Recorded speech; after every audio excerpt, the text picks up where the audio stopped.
Bij de mooie bin de egenrjochten op de lichtblauwe rieders van de Royal Air ploeg. Arjan Stroetinga waard al zo'n keer Nederlands kampioen en is een van de topfavorieten. 2 ronden voor de eind riet Jorrit Bergsma op kop voor Stroetinga, die dan al wel 2 ploeggenoten missen mat troch een valpartij jeder in de wedstrijd.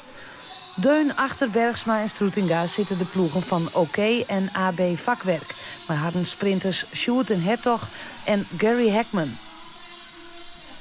Het wordt een lange sprint, want op zo'n 300 meter voor de eind zet Bergsma Stroetinga aan.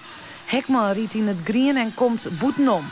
Hij giet als eerste de laatste bocht in, maar efter hem Stroetinga en Den Hertog. Uiteindelijk behoudt Heckman zijn vastsprong en komt er als eerste uit de finish. Den Hertog wordt tweede en Stroetinga derde.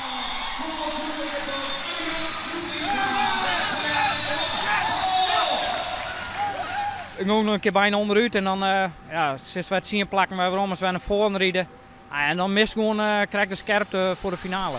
En NK, dat telt maar 1 plak natuurlijk, dus als ik nog 12 treden weer of 10 dan maak ik het net voluit. Verliezen 2 man in de koers en dan komt ze erachter, dan kun je hem net van kop afpakken, de sprint. En dan was het ook griezelig wurg en uitput, toch die strijd die er de hele tijd is. En en dan heeft het gewoon net meer de energie, net de punch is er dan net meer om het dan nog in de finale nog even rug te zetten. De topfavoriete bij de vrouwen komt ook uit de ploeg van Anema. Het is Irene Schouten die de Nederlandse titel al 4 keer op rij gewoen.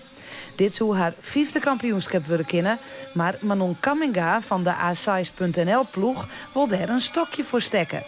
Ze riet in 2e positie achter haar ploeggenote Imke Vermeer. Daarachter zit Schouten en daar weer achter in het gielzwart riet Marijke Groenewoud. Schouten giet de sprint on op zo'n 300 meter van de finish. In de regel is ze dan haast net bij te houden. Kamminga en Groenewoud binnen de enigen die het haar volgje kennen in de laatste bocht. Maar de vastsprong van Schouten is al zo groot dat ze het net mee voortjouwt. Groenewoud wordt krekt voor Kamminga tweede. En zo hebben we hetzelfde podium als Feline hier, maar 2 Friezinnen op 2 en 3. Ja, Irene is nog steeds onverslaanbaar. Helaas. Dat zie je de Joert echt net in? Nou, ik ben het best actief in de wedstrijd. Dus in de finale ben ik aardig wurg. Dus ik denk dat ik hier achter blow dan en het tweede plak behel je, dan ben ik hier al blij op mij. Het is zo'n podium op een NK en ik denk dat heel veel dames hier die aan de stad staan denken van, weet je, ik wou daar graag staan.